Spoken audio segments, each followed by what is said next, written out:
Hello guys and welcome to today's Los Blancos podcast. Today we are going to be discussing the first game of pre-season, which was obviously the El Clasico, and yeah, it did not disappoint. It was quite entertaining, quite a fiery match. So without further ado, let's get into today's podcast. So roughly around midnight in UK time, there was obviously the El Clasico in pre-season, the first pre-season game of Real Madrid. Now, just before we start the actual review of the match, we must say that it is only pre-season. You can't take full things out of full analysis out of the games without a pinch of salt, because if some of these games, while they can help us in determining tactical things that Carlo Ancelotti may try to do, players' mentality, stuff like that, we can't take out the result as a big thing.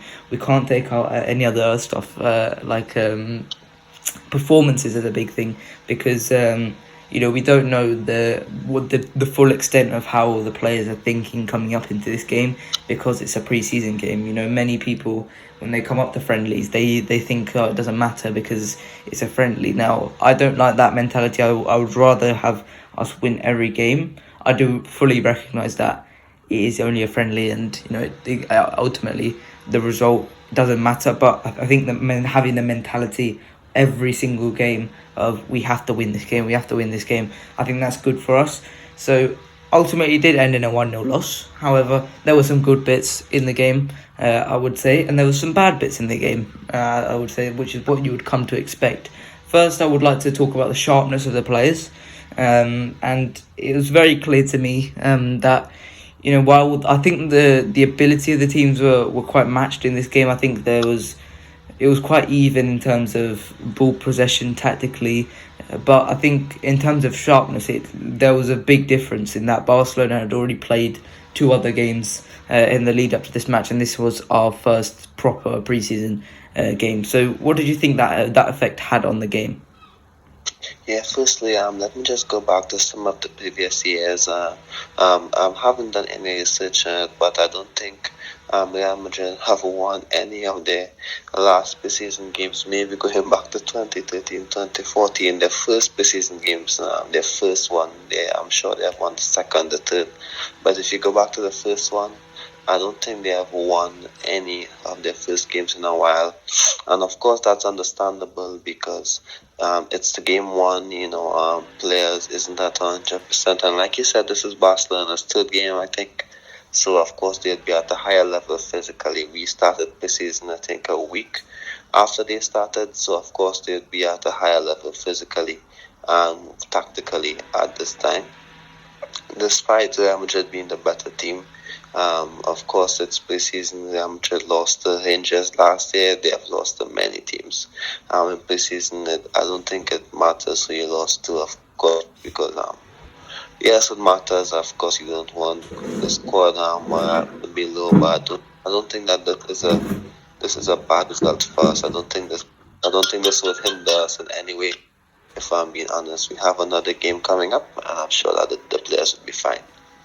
Yeah, and I think what we have to say is that coming up to these preseason games, the one that really matters, more significantly than the others, is the final one, which is the game against Juventus, which you'll see, the final tactical plans of Carlo Ancelotti. So let's talk about the actual tactics during this game, and I'd like to start in defence. We'll leave Lucas Vazquez out of it for now, and we'll start with the other 3. And the other 3 were obviously Rudiger, Alaba and Militao. Now, we've talked about this before and how Rudiger would fit in, and we talked about who was one of Militao or Alaba missing out defensively. Now, it was quite interesting, as it appeared to be that Rudiger was playing left back. Now, there are multiple reasons why Carlo Ancelotti may be wanting to do this.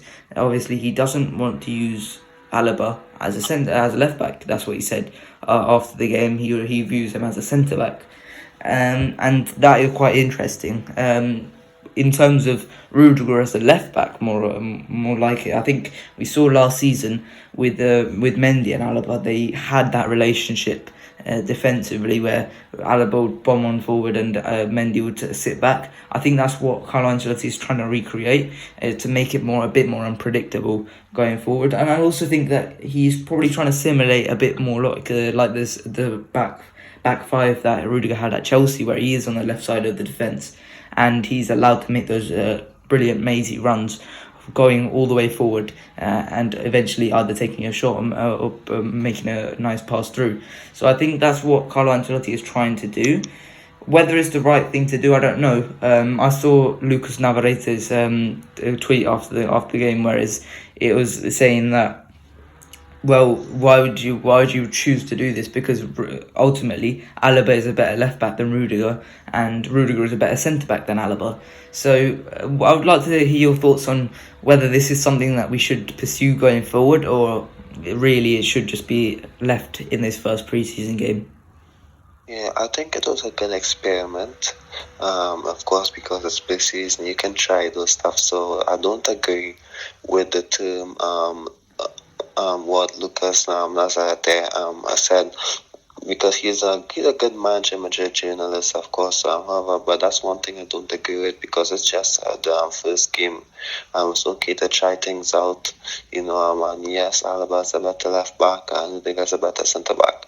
However, I saw in one of the articles I read after the match why Ancelotti did so, because at Napoli he played with the normal 4 at the back, and the left back would be the one bombing forward, and the right back would be the one sitting deep, and that would form something like a back three. In this case, I think it was something a bit different. The right back, Madrid, with just Lucas Vazquez, he would push forward, and Rudiger would sit a bit deep, because of course maybe Ancelotti wanted to maximize his ability on the ball, etc. So, however, I'm okay that he tried it. It's not a big deal for me. It's a game during pre-season. I don't think it matters. However, that's where you learn, and you learn a lot. I think, of course, if you look at it, I think it's something that we should maybe leave in the past. Of course, I have no issue with him trying it again. However, maybe it's something that we should leave in the past. Or maybe if he wants, he can do it one more time and maybe see what happens. However, if he does it one more time against Club America, and it doesn't work out as well, then after he should switch back to Rudiger centre back. Not switch back, Rudiger never play centre back first, but maybe I have no issue with him trying it one more time. I believe that we wouldn't see the best of Rudiger if he's a left back, because of let's just say it, overlapping and stuff, which Alaba maybe can do better, despite how good Rudiger is on the ball. So of course I think maybe Rudiger might move to centre back. Of course, Militao made a mistake. Of course, he had a solid game regardless. The mistake was just a blip in the game, not to say that he did poorly or anything like that. He just made one mistake. And in relation to that mistake, I don't think that it would affect him. However, I don't think it was helpful, of course, because of course fans would want Tony coming back to centre back, and if Militao was making a mistake, I'm sure that it would just build up the pressure on him. So I think Militao, while I have a lot of faith in him, and of course it's just a mistake, and we all make mistakes. However, it was a bit unnecessary, and of course it isn't helpful. However, I don't think it's the end of the world. Yeah, and I would say about the mistake that you can't expect Rafinha to hit it from there and it to go in ultimately. So it was a bit unfortunate that it did go in from that mistake. A lot of the times, 9 out of 10 times, Rafinha would just have hit it wide of the post or hit over the crossbar. However, he obviously hit that, and it's good that happened in pre-season as opposed to an actual league game.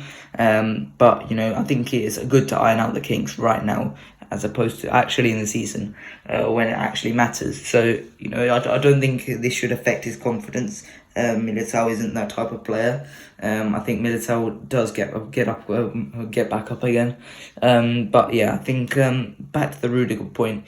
If it is to simulate a bit more like a back five to play Rudiger at left back, like you said, that in Napoli point was quite interesting. I didn't think of that. I didn't read that report.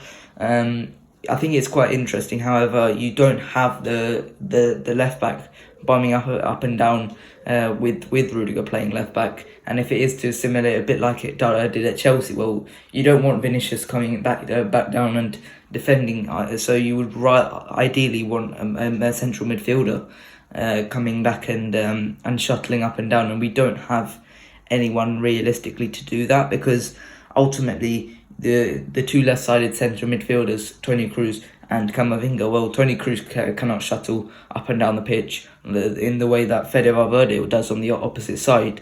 And you don't really want to get rid of Camavinga's technical ability by making him do a bit more of a box-to-box role, shuttling the ball up and down, winning the ball back, then progressing it forward most of the pitch. I don't think that's what Camavinga's suited for. So for me, I think ultimately, if he wants to try against Club America, I think it could go well, because it's not as a difficult an opponent. But I think Rudiger could also be useful at left back for coming up against one-on-one against a difficult winger. We saw him doing that against Rafinha, and Rafinha didn't really have much in the game apart from the goal.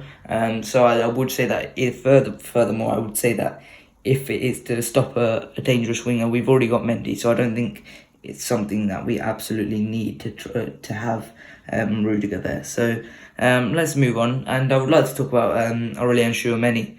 Now, for me, I think it wasn't the best of first games for Tchouameni. I think he did look a bit lost in the midfield at times, and it did look a bit lazy from him. I won't jump on his back too much because it's pre-season. However, I did see a lot of Madristas on Twitter really not getting very happy with him. Now, I do think that there has to be a bit more intensity when he plays in either the Club America game or the Juventus game. However, we know that Juventus game is going to be the starting lineup that they're going to play against Frankfurt in the Super Cup final. So for me, I would say Tchouameni, I think he needs to provide a little bit more intensity. I think that's what he has to do to displace Casemiro. And I think, ultimately, he's not going to get the minutes over Casemiro. However, I think he has to prove himself, and there's one way to do that, and that's what you see with young players quite a lot. Is when a young player comes into a team, normally what they do is just run and run and run. You didn't see that from Tchouameni. I would like to see that a little bit more in the next game he plays, probably against Club America. So for me, I would say that Tchouameni needs to show a bit more intensity and needs to show a bit more confidence on the ball as well. I would say that he didn't ask for the ball much. I don't think he really asserted his dominance on the team, which we know he can do because he really led that Monaco team last season. And so for me, I think Tchouameni really has to assert himself amongst the team, like Camavinga did almost last season, and just get himself amongst the team. So what are your thoughts on Tchouameni's first game? Yeah, I mean, it was a bit quiet, I don't think it was that bad. I think he had some okay moments in possession, I believe. However, I don't think he was better than Valverde or Camavinga. I think both of these guys outshined him.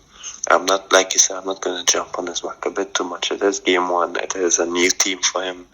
It isn't like he would settle in immediately. It's going to take some time to settle in, and that's maybe why Ancelotti started him immediately, so that he can maybe he can get a bit accustomed to his teammates, etc.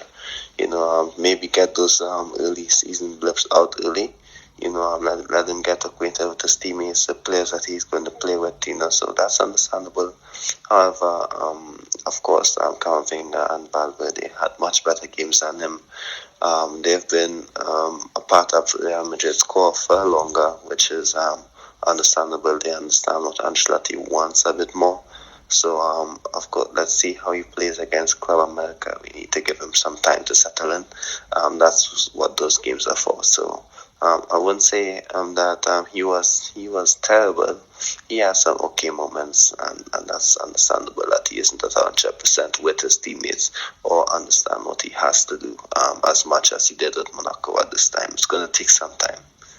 Yeah, and I'm prepared to give him that time. I think I don't think we should jump on his back for the first season at least. Beyond that, I think we should look at it. But for this season, I think it should be a bit more of a development season. I don't think that's going to be helped by how Camavinga played last year, which was absolutely fantastic. He integrated so quickly into the team. I just don't. I think we need to give Tchouaméni time. But I don't think he'll be afforded that by the fans ultimately with the £100 million price tag. I hope he is, but it's unlikely. I'm going to give him time, but let's move on. And I'm going to talk about something that you put on your page, Real Madrid Committee, which is obviously the free kick taking. Now, we've talked about how Toni Kroos's free kicks have diminished recently. Now, for me, I think that there has to be a new free kick taker because I just don't understand. I just don't think that Toni Kroos is up to it anymore. I think his free kicks have really taken a hit recently. So for me, I think if we're preparing on taking a shot for a free kick, I think it should go to either Rodrigo or Fede Valverde, like you said. For a long distance free kick, I think Fede has a perfect technique, which is just literally just smashing the ball so that it goes up and down as quickly as possible and the goalkeeper can't deal with it. I think that technique is fantastic. We've seen that in this match where he absolutely just slammed it against the crossbar again. I think the stat was 8 of his last 10 shots have hit either the crossbar or the post. I mean, that's unlucky. That is unlucky, but eventually those shots are going to have to either go off target or go on target. So for me, I think that Fede will become one of the most lethal players. I think he will become an extremely good source of goals from the midfield.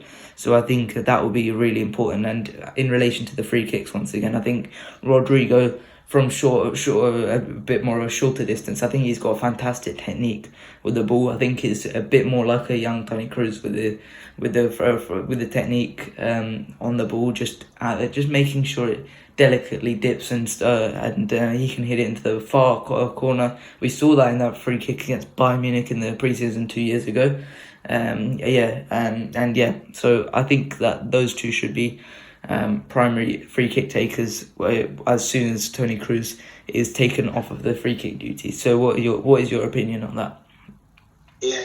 I completely agree with exactly what you're saying. With Valverde being the one to shoot from a longer distance and Rodrigo being the one to shoot from a shorter distance. I think also maybe we should give Vinicius a try at it. I know it's a small sample size and in a lesser league because he did score a goal for Castilla, I think in one of his early games. I think it's 2 free kicks he has for Castilla in his early games, in his early career at Madrid. So maybe we should just give him a try, maybe in training or maybe in one of those preseason games, because of course it's not like if we are losing out if other players are trying, because of course we're not scoring them. I think we only scored one last year, and that was by a deflection against Sheriff away. That's the only goal we scored last year, so it's a bit disappointing, so of course that's not something we should be too happy about, so it's definitely something we should do. Yeah. Next up, we've got, for me, I think it's a big point in relation to this match, which is playing Hazard as the false 9. Now, it had been spoken quite a lot on how Eden Hazard was going to be the main man for this game. How Benzema was out, and I think it's something that has to be executed perfectly if you're going to play a false 9. And for me, I don't think it's possible with Carlo Ancelotti as the manager. I don't think that's a fault of Carlo Ancelotti. It's just I don't think it's you've seen that with Pep Guardiola. We take it because it's the prime example. We need some more runners from the midfield. We need these guys on the wings to cut inside and take shots from inside, run beyond Hazard. We haven't done that properly. We need a couple of fluid players up top We haven't got those fluid players up top. We've got Rodrigo, who likes to stay on the right or stay on the left, depending on which position he stays in. We like Vinicius, who stays on the left majority of the time. Asensio, again, he's not really flexible in the way he plays. He either stays on the right or the left, and I think that's not what you need when you need a false nine. When you've got a false nine, you need players who are fluid, who cause confusion in the opposition. We need some more. Haven't got the players in midfield to execute that. I only think Fede Valverde is the only player we've got who can really do that. And I wouldn't really want Fede doing that. I'd rather have him behind a bit more in the midfield rather than running from the midfield. We have Modric and Kroos ain't gonna getting behind Hazard, and whether Hazard is actually capable of doing the false nine. I think a prime Hazard would have been absolutely perfect for a false nine system, absolutely incredible for a false nine system. The way he could go from left to right so easily, I think that would have been perfect. However, whether this Hazard is able to do it, I'm not so sure. Obviously, we give him time, we give him opportunities. However, we need to see him taking a few more risks, because ultimately he's not taking the risks because of his injury problems. I think he needs to start taking a few more risks in the way he plays, like he did when he was younger. So for me, I think it's still a work in progress, but I think if Carlo Ancelotti had the players to do that, I think it would be a good idea. However, I think for me, we know that Mayoral is going out. I think we need a more conventional number 9, because we saw today 0 shots, or we saw on Saturday or Sunday, depending in which region you were. We needed some more shots, and there was no shots. We had no runners. We need some more shots. It's a system that can generate lots of shots. We've seen that with Man City, lots of XG. We've seen that with Liverpool. You need to keep getting these guys in behind, and we don't have the players. So for me, I think Real Madrid at this moment in time, maybe in 2 or 3 years' time, we can start to think about false 9. But I think for Real Madrid at this current moment, it has to be a bit more of a conventional number 9, because ultimately we need guys to take a shot, and we don't have that player. We don't have the players to execute a false 9 right now. So what are your opinions on the false 9? Yeah, I won't touch too much because basically you covered basically the entire thing. What I would say is that it isn't just replacing Hazard with Benzema. Hazard isn't Benzema. I remember I read something saying that if you look at Benzema as a 9, yes, he drops deep. However, he's also in the box to finish the chances when it comes. If you remember the game against Chelsea for the first goal, he linked up with Toni Kroos on the halfway line before playing the ball to Vinicius on the wing. But he was the one to finish that cross from Vinicius in the box, and I don't think Hazard can do that. So I think if you're going to play Hazard as a number 9, essentially, you should maybe play him as a 10, or maybe play someone ahead of him, or pay someone out him ahead who can stay centrally and a bit closer to the goal, so that Hazard, when he drops deep, he can definitely make a better impact and it benefits the team. I think what Ancelotti did is he used Hazard's link-up play and just swapped Hazard in for Benzema, which isn't the best of situations. So that's all I'm going to add. You basically covered everything else, which was basically runners from deep, wingers playing a bit more centrally, which means the fullbacks has to push higher. That's something Ancelotti has to work on, and we know that. So this game was a perfect example of why we need another number 9. I think in relation to that number 9, there isn't much on the market at this time. We have waited a long time in the transfer market to make a decision, and of course, I think that's hopefully it doesn't bite us in the back or anything like that, because most of the players, they have either renewed their contract or signed for another team. So that's a bit disappointing. So I think most of the options at this time are maybe the older options, players like Edin Dzeko, who wouldn't be a bad option if I'm being honest, because of course he's a backup number 9. It's not like he's going to be a starter or anything like that. But players like Edin Dzeko, Even someone like Oliver Giroud, in my opinion, could be a good number 9 for Madrid as a backup.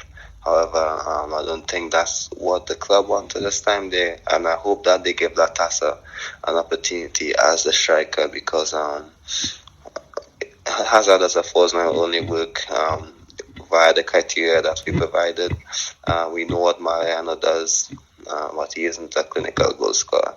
So Latasa should have the opportunity to start as a number 9 and see how he copes with the first team in the next game, or at least if not the next game, at least we should see how he copes as a number 9 from the bench as a substitute, because it's going to be important that we have a number 9. And if you don't want to spend the money, I think we should just give players the opportunity to play as a 9.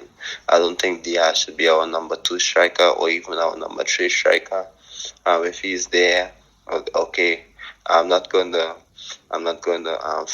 let's try to pressure him to leave via podcast, etc. anymore, because of course it's clear that he isn't going anywhere until the end of his contract next season. However, I don't want him as a third choice striker. I don't think he's clinical enough. He's a hard worker, yes, and can fit in the cup matches as a substitute, etc. However, I think that the backup striker should be Latasa and Hazard or Asensio. I'm not giving up on the Hazard number 9 as yet because Ancelotti didn't put him in the best of environment to succeed. However, we do need a striker, and if you're not going to spend the money, just play Latasa as a 9. If you don't have like a backup for Benzema. When does Mariano's contract end? I think it ends this season. He signed in 2018, I think for 5 years, so I think it's 2023 would be his final year. So I think it's this year. I hope it's this year, if I'm being honest. Yeah, I will say one name. Napoli announced the exit of Dries Mertens yesterday on a free transfer. So I'm just saying he could be a useful backup to Benzema and can play on the wings. He's a very, very good player. And Ancelotti knows him as well. Yeah, so that could be a good little transfer. I would take that to finish off the transfer window. But next up, we'll talk about Vinicius and Rodrigo and Asensio as well. Vinicius played quite well. I think he had a few good highlights and few good dribbles. However, I think he needed to release the ball a bit more. I think he lacks that bit of trust with the other players as he does with Benzema, because I think you saw that with him clinging onto the ball when he could have released it there to I think it was on the free kick where everything got a bit heated. I think he could have released it on the ball just before he got hacked down. I think that could have been quite useful. But I think ultimately we are seeing Vinicius continue his lovely form. I think that's what we got to see next season. Whether it wasn't, hopefully he's not just a one season wonder, and we got to see him continuing that form, because I think next season it's going to be his first ever World Cup. First ever World Cup, and he has to help Neymar really take Brazil to a World Cup final in Neymar's last ever World Cup. So I think he will try to play well just so that he can get in form just before the World Cup. But in relation to Rodrigo, I think Rodrigo played quite well as well. I think he had a few good moments himself. I think Rodrigo played quite well. Nothing too much of note like Vinicius had. And with Asensio, I mean, there's nothing else really to talk about apart from the miss, the rather shocking miss, which was quite similar to the one that Ansu Fati had as well. He should be scoring from that close out. He took it with right. Obviously, he's left-footed. He could have taken it with left as well. He should have slotted that away coolly, but he didn't. He got himself into a good position. I think that was good movement by him, but he's got to be for finishing that. And I think ultimately he's not going anywhere next season, in my opinion. I don't think he's going anywhere. So he really has to show himself, because I think Rodrigo has to start next season. So what is your opinion on these three players' performances last on Saturday or Sunday? Okay, well, actually, I would start with Asensio because you mentioned him last, and I would let that flow into the conversation as well. I think he was okay. I think we forget that leading up to that chance that he missed, the link-up play with Lucas was excellent. He jumped deep in that little space, and he had played a 1-2 with Lucas before getting on the end of the cross, and he missed, unfortunately. However, that's the blip on his performance. However, I think his link-up play essentially was really good. I don't think he's a winger. I think Ancelotti is trying to play him a bit more centrally, because we saw Modric being maybe the right midfielder, the one who was pushing wide on the right wing, and Asensio maybe being the one to facilitate possession on the left, or basically on the right half spaces, something similar to what Ceballos did. So I think Ancelotti is maybe trying to give him a bit of an opportunity to succeed. I don't think he was bad. I think he was quite good, and I think that maybe we should continue in this preseason, seeing how well he and Ceballos does. I think he and Ceballos is maybe on the same page at this time, and I'm happy that Ancelotti is maybe trying to find a way to incorporate them into the team. So I'm happy to see that. Once I hope that maybe that can actually help him or benefit him at this time. And in relation to Vinicius and Rodrigo, I think that they will both had amazing individual moments where they evaded their opponents and gave Madrid a lot of space in attack. However, we missed Benzema to be the final link, the final piece in the puzzle to turn those transitions, turn those attacks into goals. And that's okay because it's preseason, etc. However, like we mentioned, we do need that goal scorer. We do need someone in the box so that they can have the options to play the ball into, or maybe someone who can link up, play a bit more effectively. Okay, so this isn't a dig at Hazard, etc. But we do need those guys to help Vinicius and Rodrigo turn those chances into goals, because there were a lot of moments where we were at the edge of the box on the byline, a bit closer. Maybe there wasn't any much movement in the box for Vinicius and Rodrigo when they had the ball. So I think Benzema coming back being up to full fitness will help that. However, we do need another striker so that Benzema, when he rests a bit more, it's gonna help the team. But it's just game one, so let's see what happens next.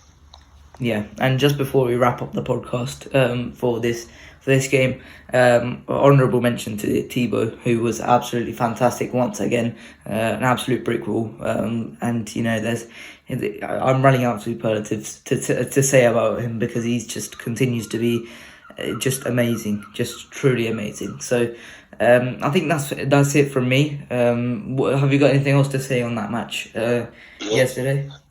Yeah, finally, I'll just end with Thibaut Courtois, just like you. He keeps bringing his form into the next season, in the past season, into the next season. He's been doing that for 3 years now after his first season blip. So, of course, we're happy to see that. We're so happy that he's getting better and better.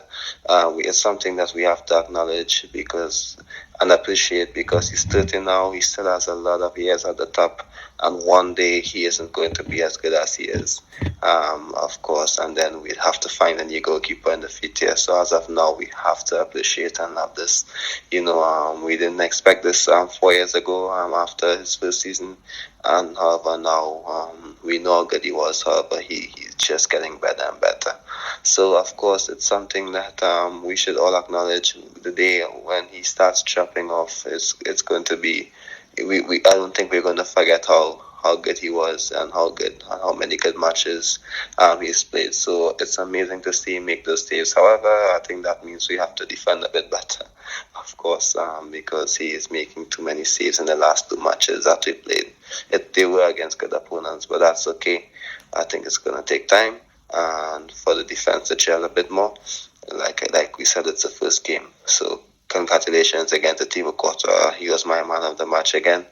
Of course, we're looking forward to seeing maybe Lunin get a bit of a start next game. I'll just finally end by saying that if the team who starts against Juventus starts the Super Cup, I think that means we should just give Lunin the start against Club America. And of course, let them play the entire 90 minutes or 80 minutes, and let one of the 2 choice goalkeepers come on for the final 10 minutes. So that's it for me. I don't think there's anything as I would need to add, I'm happy that Ancelotti found space and gave minutes to the entire first team who was available. However, I'd like to see Vinicius, Tobias, and Latasa play in place of Odriozola and Mariano for that game against Club America, just to give them an opportunity to feature and show what they can do. But that's it for me. If there's anything else you can add, maybe you can see what conclusion statement you would like to make. Yeah, I mean, it was a good match ultimately, and we saw a bit of old El Clasico back again in the fight. So hopefully that may continue throughout the season. But I think in total, I think obviously Rudiger's playing left back. I think that would be something that Carlo tries to pursue. Obviously Hazard as the false nine. I think we need a few more runners. And Fede Valverde continues just to be unlucky. So I think that's the main conclusions from the match. I hope you guys enjoyed today's podcast. Please like and subscribe, and I'll see you guys later. Bye bye.